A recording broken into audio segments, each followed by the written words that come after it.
Alors, un simple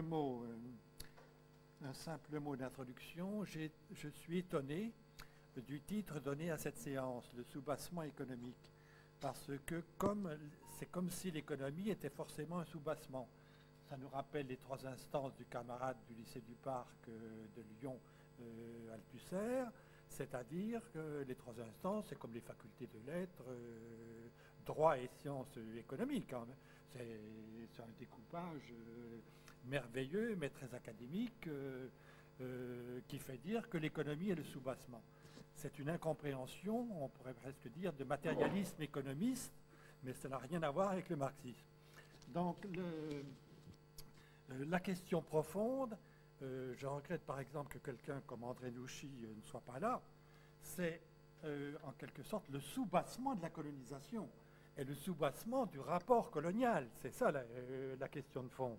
Bon, et que l'on peut traiter dans ces différentes phases et dans ce redéploiement, ces recompositions, et sa grande difficulté de sortie qui s'est faite par une guerre radicale dont les raisons ne sont pas directement économiques, dont les raisons sont la difficulté de sortir d'un rapport colonial, d'autant plus que ce rapport colonial n'appartient pas seulement à l'économie, il appartient à l'approbation de l'idéologie nationale française qui doit être violentée en quelque sorte pour que l'Algérie soit indépendante.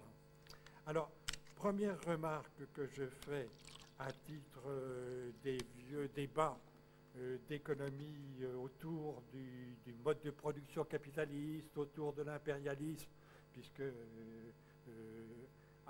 à moindre titre pour chacun de vous, mais on est un peu des vétérans. Donc, il y a eu cette grande discussion. Et cette grande discussion, je la retrouve dans le titre de la communication du Berbonin, puisqu'il met en avant à la fois le mot impérial et le mot impérialiste. Bon.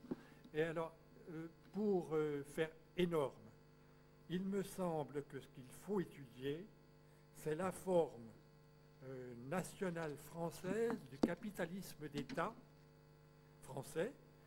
Capitalisme d'État, ça veut dire que le capitalisme s'articule au groupe économique français. C'est cette articulation qui permet de définir comme capitaliste d'État. Et ce capitalisme d'État agit dans un domaine réservé qu'est l'Empire. C'est un domaine réservé. C'est encore un domaine réservé, même à l'Élysée aujourd'hui, hein.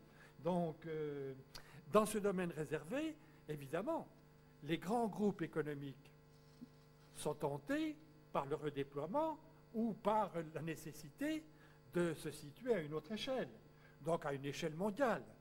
Donc, ils sont tentés ils sont en porte-à-faux par rapport à la colonisation proprement dit, et ils sont en instance de redéploiement impérialiste, si on emploie le mot. Mais donc, dans le monde qui n'est pas soumis au protectionnisme colonial. Alors, quand je dis cela, je répète ce que Hartmut Elsennens, par exemple, a montré dans sa thèse. Et je mets fin à cette espèce de querelle stupide de quelqu'un qui ne parle qu'au nom du capitalisme d'État français en fonction de sa feuille d'impôt, qui est Daniel Lefebvre. Bon, le problème n'est pas de savoir si la feuille d'impôt a été plus élevée, moins élevée, etc., à cause de l'Algérie. Bon. Alors, sur ce point, je voulais resituer précisément la colonisation dans ces rapports qui sont à la fois des rapports inégaux, mais fondamentalement un rapport inégal, mais qui sont également des rapports d'intervention différentes, suivant que le domaine est colonial strict, comme le cas de l'Algérie, suivant que le domaine colonial est associé, si l'on peut dire, et suivant que l'on est dans le vaste monde, hein. Si on faisait du comparatisme, par exemple, il y a quelque chose d'intéressant, c'est de comparer l'Algérie et le Maroc. Puisque de par l'acte d'Algésiras, le Maroc a été mis largement, si je puis dire, sous ouverture mondiale, sous le régime de la porte ouverte. Donc c'est là que ça fait surgir la différence du mode colonial. Alors, c'est peut-être déjà trop parlé par rapport à ces problèmes.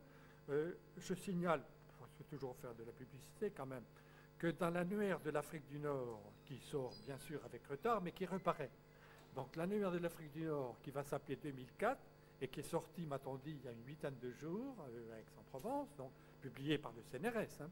Dans l'annuaire de l'Afrique du Nord, j'ai commis un article où je reviens sur la confrontation des thèses de Hartmut Elsenans et de Daniel Lefebvre, pour dire en plus développé ce que je viens de dire là, entre la feuille d'impôt et une vision de la transformation des rapports mondiaux. Alors, ce qui est important, y compris par rapport à Daniel Lefebvre, est ce titre absolument poujadiste qui s'appelle « Chère Algérie », qui veut dire l'Algérie qui a coûté cher aux contribuables français. Bon, nous allons avoir l'intervention sur la question que j'ai évoquée, je m'excuse un petit peu, sur la question que je vais évoquer, c'est le débat dans lequel votre intervention s'insère. À partir des groupes bancaires, on va retrouver les problèmes que je viens d'évoquer avec l'intervention d'Hubert Bonnet. Ensuite, avec l'intervention d'Ahmed-Eni, on a en quelque sorte le contre-champ, car les Algériens ont bien été mis à contribution. Donc, dans le rapport inégal, qui est même un rapport de discrimination qui fonde la colonisation, et intensivement en Algérie, les Algériens ont payé. Et les Algériens ont payé, et c'est cette contribution, en quelque sorte, que étudie Ahmed-Eni. Alors, moi, j'ai toujours été étonné que dans les travaux sur la destruction de la société algérienne et la paupérisation est l'œuvre économique, si l'on peut dire, de la colonisation, de destruction d'une économie qui n'était pas monétarisée, qui n'était pas financiarisée, etc.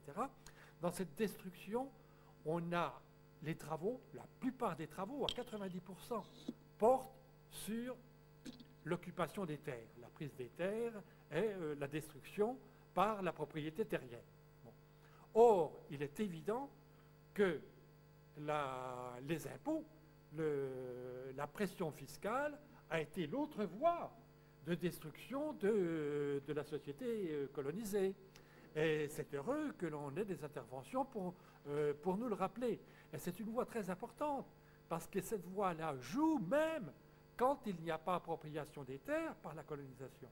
Il y a toujours appropriation des terres par la colonisation parce que l'État a confisqué, même sans installer forcément des domaines coloniaux. Mais dans les régions les plus denses d'Algérie, il n'y a pas forcément une présence coloniale sur fond de terre très forte. Mais il y a une destruction de la société. Il suffit de penser à la Kabylie, aux Aurès ou aux grands lieux de concentration de la société algérienne pour voir que là, en quelque sorte, le travail a été accompli par le prélèvement fiscal sous ses différentes formes. Alors je crois que c'est très important de revenir sur cet aspect. Et alors, Ahmed-Eni donne un sens politique.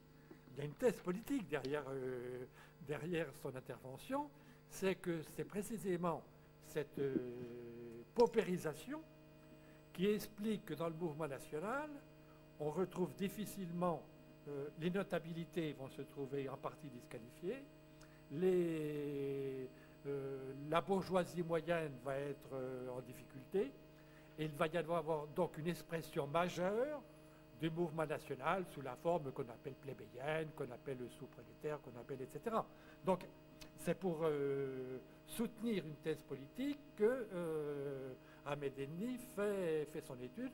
Je dis ça pour qu'on ait les éléments de discussion. Alors la troisième intervention, notre collègue résumera, si je puis dire, reprendra les éléments de l'intervention d'Hartmut Elsenans. Et cette intervention est très importante parce que Hartmut Elsenans n'est pas revenu. Il suppose que l'on connaît la thèse économique que j'ai évoquée au début. Que le gaullisme, malgré lui, parce que le général de Gaulle a fait la guerre plus longtemps en Algérie que la 4e République, il faut quand même toujours le dire, la 5e République a fait durer la guerre d'Algérie plus longtemps que la 4e. avec une capacité militaire incroyable et une œuvre de destruction incroyable. Et De Gaulle a procédé à reculons à la solution qu'il ne pouvait pas éviter, qui était l'indépendance. De Gaulle, comme tous les gens qui sont conscients de l'histoire, pouvait penser que l'indépendance était inévitable, peut-être, mais il a tout fait pour ne pas y arriver. Et il a tout fait pour ne pas y arriver, pour des considérations précisément que rappelle la communication d'Harput-Elsenland. Pourquoi? Parce que pour des historiens qui ne sont pas des égaux nationaux, comme les historiens généralement prépondérants, l'indépendance de l'Algérie est un phénomène normal dans l'histoire générale. On ne voit pas pourquoi l'Algérie ne serait pas indépendante. L'exception, c'est qu'il a fallu 8 ans de guerre pour que l'Algérie soit indépendante. Donc c'est ce qu'il faut expliquer. C'est, si je puis dire, cette guerre infernale qu'il faut expliquer, et non pas le processus historique tout à fait banal qui est l'indépendance et les mouvements de libération des pays colonisés. Et donc Harput-Elsenland revient sur ce sujet, puisqu'il prend à bras-le-corps cette question. Pourquoi, en quelque sorte, d'une façon historiquement anachronique, illogique du point de vue de l'histoire internationale, on a cette espèce d'énorme cancer, puisque c'est une croissance surfaite, quasiment pathologique, qui est la durée et la violence de la guerre algérienne. Alors, bien sûr, c'est ces éléments que nous aurons à discuter tout à l'heure. Je m'excuse d'avoir fait cette mise en place, puisque c'est un petit peu pour préparer nos discussions, mais c'est quand même aux auteurs de communication de poser les questions. À vous.